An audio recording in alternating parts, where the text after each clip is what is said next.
Brasil não é favorito para a Copa do Mundo, mas o Brasil também não é um azarão.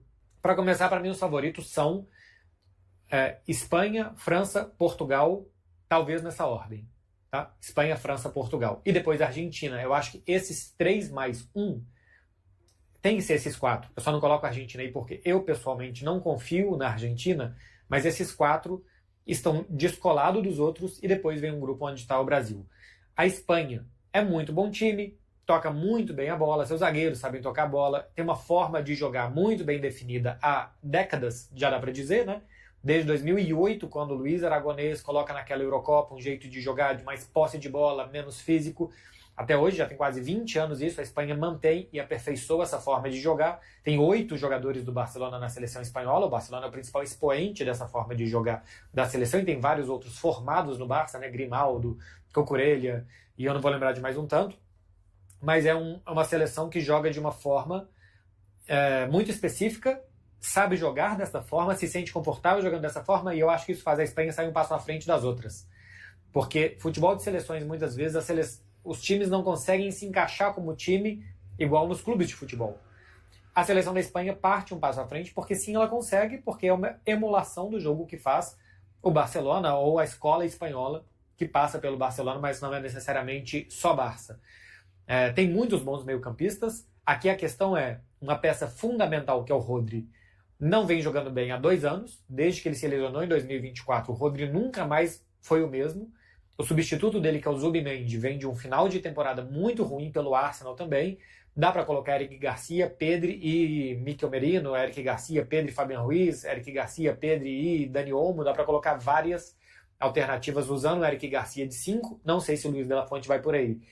O goleiro titular deve ser o Unai Simon, que para mim é o pior dos 3. Unai Simon, Davi Raya, João Garcia. Para mim seria Davi Raya, depois João Garcia, depois o Unai Simon.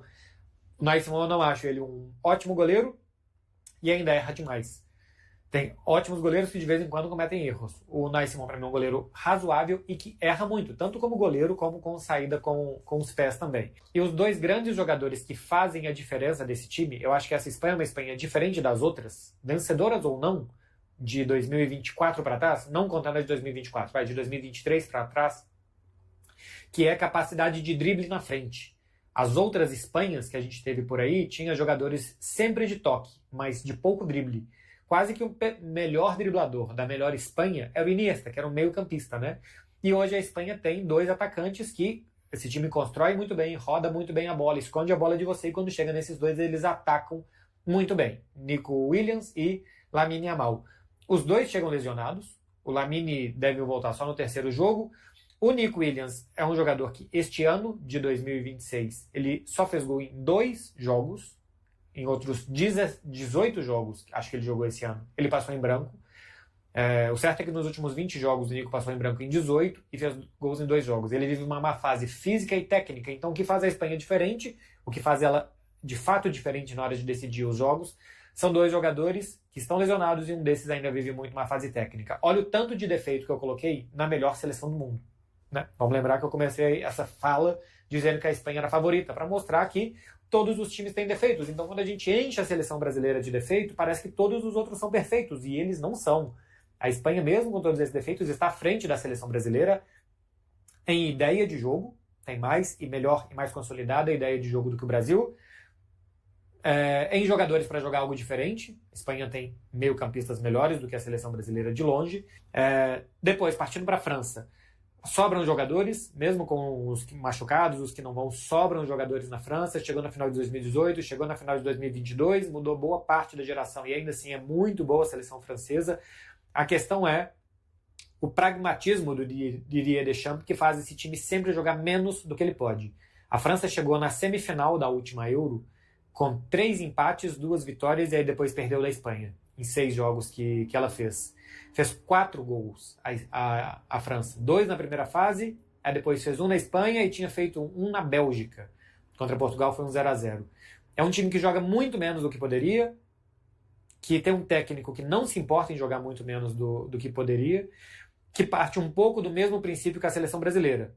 Atrás a gente não entrega nada para os adversários e na frente, em algum momento, alguém vai resolver. O jogo de seleções muitas vezes passa por isso, né? Se defender muito bem, aqui a gente não perde e lá na frente, em algum momento, a gente vai ganhar.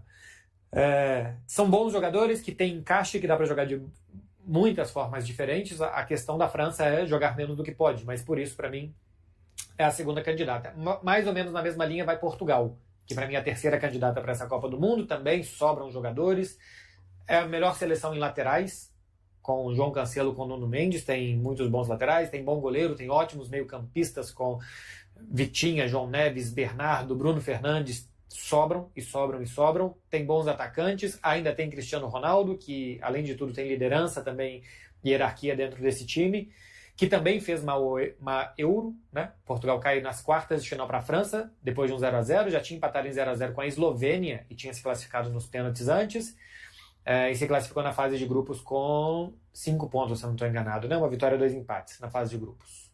Não fez uma boa Euro, ganhou depois da Nations League, eliminou a Alemanha na Alemanha, tem bastante mérito, e depois ganhou da Espanha nos pênaltis depois de um empate por 2-2. É muito bom time, Portugal, apesar de não jogar também tudo que pode, apesar de também ser um pouco engessada, mas o Roberto Martínez acho que prepara muito bem os jogos e vamos ver na Copa do Mundo como vai desempenhar, mas para mim são as 3 favoritas. Depois tem que, lógico, vir a Argentina, um ciclo de só 4 derrotas da Argentina, perdeu para o Uruguai em casa, perdeu um jogo para a Colômbia, perdeu o último das eliminatórias para o Equador e perdeu mais um perdido por aí, que eu não vou me lembrar, talvez tenha sido o Paraguai, logo depois da Copa América. O melhor jogo foi contra o Brasil do Dorival, aquele 4-1, foi o Brasil absolutamente bagunçado e a Argentina venceu. Já tinha vencido o Brasil também no Maracanã, em um jogo que o Messi jogou lesionado, basicamente. O Messi quase não se movia com uma dor no adutor. Para mim, e eu já fiz um vídeo aqui específico sobre a Argentina, foi um ciclo festivo demais. A Argentina fez despedida para Di Maria e festa do título e despedida de outro enfim, fez uma grande excursão sempre que ela pôde, transformou todos os jogos em uma grande despedida, uma grande comemoração. Ganhou a Copa América sem jogar bem. Acho que a Argentina em nenhum momento da Copa América jogou bem. Ainda assim foi o suficiente para ganhar, mas não é que a Copa América de 2024 tenha representado para a Argentina o início de alguma coisa, como eu acho que a de 2021 foi. E a de 2021 a Argentina jogou bem. Acho que ela joga uma super final, aquela final foi muito ruim. Mas jogou bem antes na Copa América de 2021, isso não se repetiu em 2024. Tem o Messi ainda como o seu principal jogador, Deus Nosso Senhor, que não é mais o mesmo de outros anos, ele vai completar 39 anos durante a Copa do Mundo, não é mais a peça central e tudo gira em torno dele. A Argentina sabe jogar sem o Messi, isso é um ponto muito positivo. A Argentina é capaz de fazer bons jogos sem o Messi, ou é capaz de fazer bons jogos com o Messi em campo, sem tudo ter que passar por ele em todos os momentos. Mas eu acho que tem 2 jogadores fundamentais, que é Messi e Otamendi, que estão 4 anos mais velhos, que são mantidos no time, que muita coisa no ataque e na defesa gira em torno desses 2, e que é claro que você tem que esperar que um jogador de 39 anos como o Messi terá, que ele vai fazer menos do que quando ele tinha 35, 31. O Messi que a gente se acostumou a ver, né? Eu já fiz aqui no vídeo da Argentina falando, a minha questão com o Messi não é que ele não seja bom ainda, é que eu acostumei a ver o Messi passando por cima de todos os jogadores, ou de, né? Não todos os jogadores toda hora, mas passando por cima de todos os jogadores que ele enfrentou. Vamos ver se ele ainda é capaz de fazer em altíssimo, altíssimo nível, como a Copa do Mundo vai exigir, grandes atuações. No futebol dos Estados Unidos, ele ainda consegue fazer boas atuações. É uma pena que o Messi não seja eterno e que o tempo não passe para ele. Mas eu desconfio de que aquele Messi que a gente já viu, que conseguiu se readaptar e jogar parado e jogar com menos mobilidade e ainda assim jogar muito bem, que ele vai precisar estar ainda melhor tecnicamente, porque é claro que fisicamente não é o mesmo. Então é certo colocar a Argentina, porque os resultados avalam, porque tem bons jogadores. O time titular da Argentina deve ser o mesmo time titular da última Copa do Mundo sem o Di Maria, com Emma Martínez, Molina Montiel de um lado, Tagliafico do outro, revezava com a Cunha que dessa vez não vai, Otamendi e Cuti Romero. Aí o meio-campo tem McAllister, que não vem de boa temporada, Enzo Fernandes, que não vem de boa temporada, embora tenha sido mais ou menos quem se salvou no Chelsea. Esses 2 vinham muito bem em 2022. Pode ter Depou ou Paredes, ou inclusive os 2 jogadores, mas um dos 2.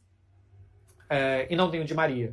Messi, o Julián Álvares, e não tem o Di Maria. Pode ser que jogue com esse quarteto de meio-campistas, Depou, Paredes, McAllister e Enzo, ou que saia um deles para jogar Nico Gonçalves, para jogar Gil Simeone, alguém pelo lado esquerdo do ataque, emulando um Ángel Di Maria. É uma perda muito grande também não ter o Di Maria, né? Mas vamos ver como é que vai. Bom, eu falei desses 2, ainda tem Nico Paz também, que pode jogar bem por ali.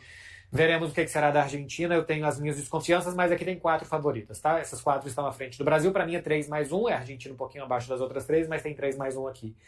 E depois, minha gente, vem o Brasil.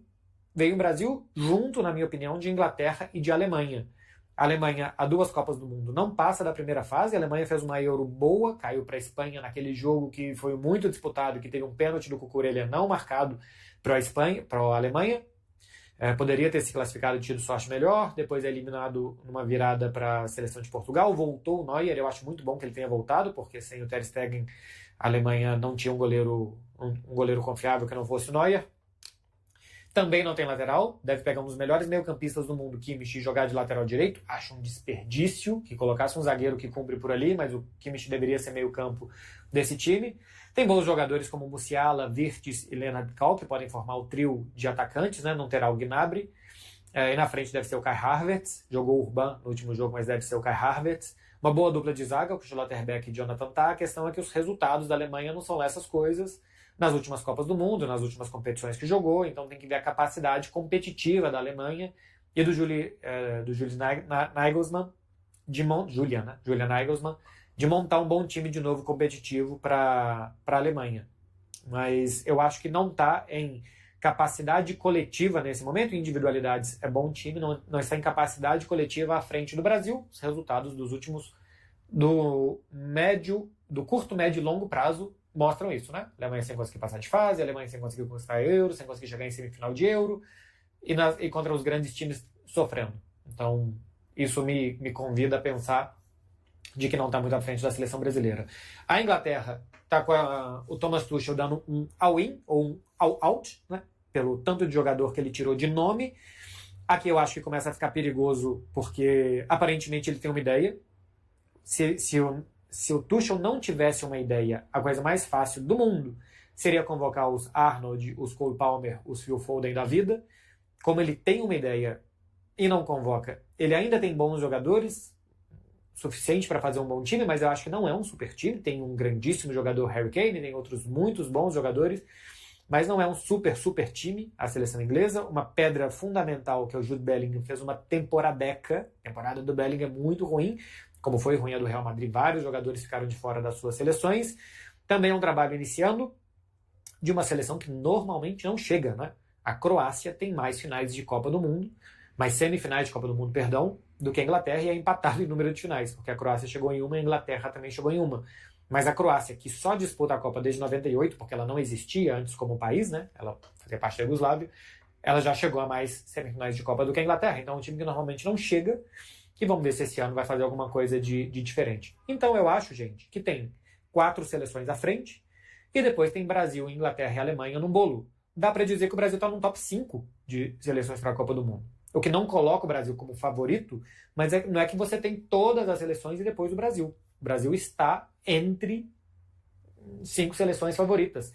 E num caminho, se a gente for olhar até as quartas de final e todo mundo for passando em primeiro, deve ser um Brasil e Japão, depois deve ser um Brasil e Noruega, e depois deve ser um Brasil e Inglaterra, uma vez que todos os favoritos, né, vão passando em primeiro e todos os semi-favoritos, por assim dizer, vão passando em segundo. E a Copa do Mundo são 5 mata-matas, então tem muitos dias para um deles seja bons. Pode eliminar uma grande, e no mau dia pode cair para uma seleção bem pior.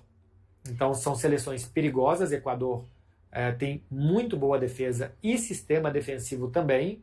A seleção japonesa é muito física, muito forte, muito alta, sem aquele estereótipo de asiático baixinho, corredor ingênuo. As coisas têm que começar há muito tempo já, né? Ficar para trás. Então são boas seleções que a gente tem no terceiro escalão. Mas que se vai jogar um Brasil e Equador, você vai jogar um Brasil e Japão, você vai jogar um Brasil e Holanda, o Brasil é favorito contra essas seleções. Super favorito, 4-0, se jogar mal e ganhar de 1-0 para entrar em crise e colocar as mãos na cabeça, não, porque futebol de seleções é difícil, é muito difícil. A Argentina ganhou da Austrália nas oitavas de final por 2-1 sofrendo. A Alemanha, que meteu 7-1 no Brasil, ganhou da Argélia de 1-0 sofrendo também, depois ganhou da França de 1-0. Então, futebol de seleções é difícil, é muito imprevisível. A última semifinal de Copa do Mundo teve Croácia e Marrocos lá. A última Copa do Mundo não teve a Alemanha passando da primeira fase, Marrocos tirou Espanha e Portugal. Então, é um torneio de um mês e que não dá para decretar dias antes das convocações que o Brasil vai ser um fiasco, que o Brasil vai ser um vexame, das convocações não, né, dos jogos, que o Brasil vai ser humilhado na Copa do Mundo. O Brasil não tem, coloquei defeito nas outras, o Brasil não tem um sentido de time, o Ancelotti está tentando achar o 4-2-4, às vezes vai melhor, às vezes vai pior. Acho que o Ancelotti é cabeça aberta o suficiente para mudar isso se não estiver indo bem, e ele convocou peças até para mudar esse esquema também, se a coisa não estiver indo bem, se ele quiser colocar um meio campista a mais, tirar um atacante, alguém vai ter que fazer cara feia aí pro banco de reservas, pode ser que seja um jogador grandão, numa dessas pode sobrar para Vinícius ou para Rafinha. Eu apostaria nesses dois, eu apostaria nos melhores jogadores, tiraria outros antes desses, mas pode ser que por encaixe tático o Ancelotti acabe chegando a essa conclusão. A gente tem uma esperança e uma desconfiança no banco, que é o Neymar. A gente não sabe se ele vai ser o salvador da pátria, que se espera que ele seja, ou se ele vai ser a decepção, que tem muita gente também que espera que ele seja. Então não dá para saber o que vai ser o Neymar, porque a gente não viu nem ele treinar ainda com seus companheiros com a seleção brasileira. O certo é que a gente fez um ciclo muito ruim, não teve tempo de montar time, não tem plano B, nem o plano A a gente sabe ainda direito qual que é, nem o técnico sabe direito qual é o plano A, ele tem uma ideia. O Brasil ganhou as Copas do Mundo com uma mistura de uma defesa muito boa e talento. Acho que é isso aí que ele vai querer, uma defesa muito boa e lá na frente talento para ganhar os jogos. Então a gente sai atrás das outras seleções porque elas testaram e aprovaram os seus esquemas táticos, a sua base de time. Entrou um jogador, saiu outro que estava em muito má fase e tal. E o Brasil, simplesmente, a gente deixou tudo para a última hora, comprou uma cartolina para um trabalho escolar às 10h30 da noite de domingo, tomando uma bronca e talvez até uma chinelada da sua mãe. O Cruzeiro negou qualquer possibilidade de mudanças em sua estrutura de futebol. Em nota enviada ao Tempo Esportes, a diretoria celeste refutou os rumores que circulam nos bastidores sobre uma eventual reformulação no setor ou insatisfação com os profissionais que atualmente ocupam cargos de gestão, reforçando a confiança e a permanência de sua equipe de trabalho. O que foi divulgado não corresponde à realidade. O Cruzeiro está satisfeito com o trabalho desenvolvido pelos seus profissionais, declarou o clube. O posicionamento veio após o jornalista Pedro Rocha, da GTV, informar neste sábado que a Raposa estaria acompanhando o mercado em busca de nomes para promover ajustes em seu organograma no futebol. De acordo com a apuração, um dos profissionais observados pela direção seria Alessandro Brito, ex-responsável pelo departamento de scout do Botafogo e atualmente integrante do Crystal Palace da Inglaterra. Segundo Rocha, a possível movimentação teria como objetivo aprimorar processos internos ligados à administração do futebol, incluindo áreas como renovações contratuais, contratações, negociações de atletas e captação de jovens talentos. A informação é justamente essa intenção do Cruzeiro de promover uma pequena reformulação em seu departamento de futebol. O ponto central seria uma possível insatisfação com determinados processos que hoje fazem parte da rotina do setor, explicou o jornalista durante sua participação, acrescentando que eventuais mudanças poderiam ser discutidas durante a pausa do calendário para a disputa da Copa do Mundo. Ainda conforme a reportagem, a chegada de um novo profissional poderia provocar impactos diretos na função atualmente exercida pelo diretor executivo Joaquim Pinto.